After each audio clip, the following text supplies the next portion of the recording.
안녕하세요. 미속의 최준영 목사입니다. 2023년 10월 5일 오늘 달기시는 생명수 샘물 한 모금 시작하도록 하겠습니다. 시편 80편은 아삽의 시인데요. 아삽은 다윗 왕 시대의 찬양대의 지휘자인데 그 후손들이 이제 기록한 시이고요. 1절에 보면은 요셉을 양떼같이 인도하시는 이스라엘의 목자여 귀를 기울이소서 하면서 이스라엘 족속들 가운데 요셉의 후손들은 에브라임 므낫세 지파죠. 그래서 에브라임 지파가 주도적으로 이제 북이스라엘을 이제 다스렸기 때문에 이 시편 80편은 북이스라엘의 어떤 멸망과 회복에 대한 그런 말씀이라고 할 수가 있겠습니다. 그래서 7절에 보시면은 만군의 하나님이여 우리를 회복하여 주시고 주의 얼굴의 광채를 비추사 우리를 구원을 얻게 하소서. 어떤 회복을 강구를 합니다. 주께서 한 포도나무를 애굽에서 가져다가 민족들을 쫓아내시고 그것을 심으셨나이다. 이스라엘 민족을 포도나무로 비유를 하는데요. 애굽에서 번성하였던 이스라엘 민족을 출애굽시켜서 가나안 땅에 가서 이제 그 원주민들을 쫓아내고 그곳 가운데 자리를 잡게 하셨죠. 주께서 그 앞서 가꾸셨으므로 뿌리가 깊이 박혀서 땅에 가득하였다는 것입니다. 그 그늘이 산들을 가리고 가지는 하나님의 백향목 같고 가지가 뻗고 바다까지 뻗고 넝쿨이 강까지 미칠 정도로 그 기세와 또 번성함이 온 땅에 가득하였다는 것입니다. 그런데 주께서 어찌하여 그 담을 허시고 길을 지나는 모든 이들이 그것을 따게 하셨습니까? 노력을 다하게 되었다는 것이죠. 숲속의 멧돼지들이 상이하고 들짐승들이 먹나이다. 이렇게 호소합니다.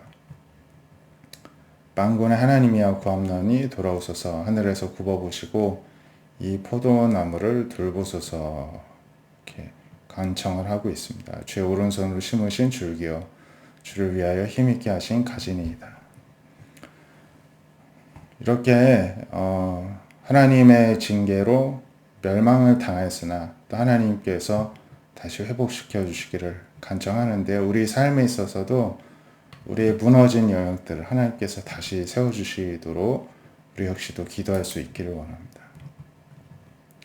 예레미야 2장 14절부터 보시면 13절에 보시면은 내 백성이 두 가지 악을 행하였나니 곧 그들이 생수의 근원되는다. 하나님을 버린 것과 스스로 웅덩이를 판 것인데 그 웅덩이는 물을 가두지 못할 터진 웅덩이들이다.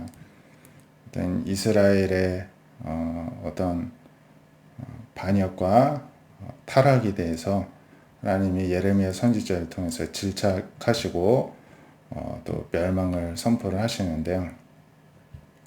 이스라엘이 종이냐 시종이냐 어찌하여 포로가 되었느냐 이렇게 하나님이 한탄하십니다. 어린 사자들이 그를 향하여 부르짖으며 소리를 질러 그의 땅을 황폐하게 하였으며 그의 성읍들은 불타서 주민이 없게 되었습니다. 녹과 다바네스의 자손도 내 정수를 상하게 하고 하나님 여호와가 너를 길로 인도할 때 내가 그를 떠남으로 자취함이 아니냐. 내가 시올의 물을 마시려고 애굽으로 가는 길에 있으면 어찌 됩니까? 내가 그 강물을 마시려고 아수르로 가는 길에 있으면 어찌 됩니까? 그러니까 이스라엘이 스스로 살궁리를 하려고 애굽에도 손을 뻗치고 아수르에도 손을 내밀고 어떤 외교 정책으로 조공을 바치고 섬기고 하면서 자신들의 생존을 보장받으려고 하였는데 하나님이 책망을 하시죠. 이들의 왕이 하나님이신데 이들은 하나님을 외면하고 세상의 왕을 의지하려고 하였던 것입니다. 그 결과 너의 악이 너를 징계하겠고 너의 반역이 너를 책망할 것이다. 그런즉 내 하나님 여호와를 버림과 내 속에 나를 경외함이 없는 것이 악이고 고통인 줄 알게 될 것이다. 주 만군의 여호와의 말씀이다. 하나님이 예레미야 선지자를 통해 말씀하십니다. 너가 옛적부터 너의 멍에를 꺾고 너의 결박을 끊으며 말하기를 나는 순종하지 아니하리라 하고 모든 높은 산 위에서와 푸른 나무 앞에서 너는 몸을 굽혀 행음하도다. 어떤 우상 숭배하고 그리고 타락한 것을 하나님이 이렇게 비유로 말씀하시죠. 내가 너를 순전한 참 종자 귀한 포도나무를 심었는데 내게 대하여 이방 포도나무의 악한 가지가 되면 어찌 됨이냐. 하나님 말씀하시기를 너가 재물로 스스로 씻고 내가 많은 비누를 쓸지라도 내 제약이 내 앞에 그대로 있으리라. 아무리 스스로 정화시키려 하여도 그 죄를 씻어낼 수 없다는 것입니다. 골로새서 2장 16절부터 보시면요. 이제 골로새 성도들에게 이제 감옥에 있는 바울이 쓴 서신이죠. 이제 교회 안에 어수선한 상황들을 정리하기 위해서 이런저런 당부의 말을 전하는데요. 먹고 마시는 것, 절기, 초하루나 안식일을 이유로 누구든지 너희를 비판하지 못하게 하라. 이것들은 장래일의 그림자이나 몸은 그리스도의 것이라. 그러니까 유대인들이 이들이 하나님의 절기를 안 지킨다고 성도들을 비판하는 일이 있었는데 그러한 절기들은 장래일의 그림자이나 몸은 그리스도의 것입니다. 그러니까 하나님께서 이제 하나님을 어떻게 섬겨야 될지 가르쳐 주신 것이 이런 절기 그리고 안식일과 같은 그런 규정들인 것이죠. 근데 그거는 실체에 대한 그림자에 불과한데 실체는 예수님이라는 거죠. 예수님을 어떻게 섬기고 만날 것인가를 알려주셨는데 이제는 예수님이 오신 이후로는 우리가 성령 안에서 직접 예수님 만나고 섬길 수가 있는 것입니다. 또한 아무도 꾸며낸 겸손과 천사 숭배를 이유로 너희를 정죄하지 못하게 하라. 그가 본 것에 의지하여 그 육신의 생각을 따라 헛되이 가장하고 머리를 붙들지 아니한다. 온몸이 머리를 말미암아 마디의 힘줄로 공급함을 받고 연합하여 하나님이 자라게 하심으로 자라느니라. 이 당시에 또 다른 약간 우상 숭배, 이단 그런 것들이 있었는데 굉장히 겸손하게 천사를 숭배하는 사람들이 있었는데 이들이 그러한 겸손을 내세우면서 이들 성도들을 정죄하는 일이 있었는데 그들을 그렇게 따르지 말라고 합니다. 그들은 육신의 생각을 따라 헛되이 과장한다. 어떤 철학적인 이론을 굉장히 과장해서 뭐가 대단한 진리가 있는 것처럼 하는데 그들의 실체는 머리를 붙들지 않는다는 것입니다. 머리가 누굽니까? 예수님이죠. 예수님이 없는 그런 천사 숭배 사상은 의미가 없다는 것입니다. 온몸이 머리로부터 힘을 공급받고 하나님 자라게 하시는데 예수님 안 붙잡음으로 헛것에 불과하다는 것이죠. 그래서 너희가 세상의 초등 학문에서 그리스도와 함께 죽었거든 어째 세상에 사는 것까지 규례에 순종하느냐.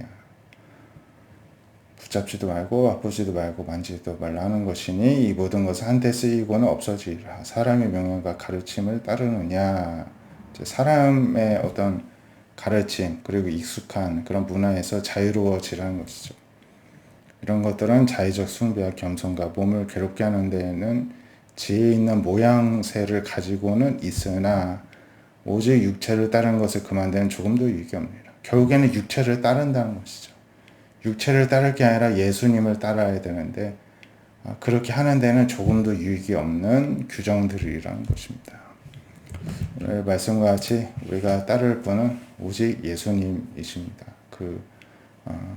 마지막에 이 골로새서의 교훈과 같이 우리의 머리 대신 예수님만 붙드는 우리가 되시기를 바랍니다. 기도하겠습니다. 하나님, 우리가 아무리 이 세상 가운데에서 잘못했을지라도 하나님께로 돌이키고 또 회개하고 돌아오는 자에게 하나님의 뜻에 순종하는 자에게 하나님께서 기뻐 받아주시고 또 용서해 주시는 분이심을 기억하고 늘 회개에 힘쓰는 우리가 되게 해 주시옵소서.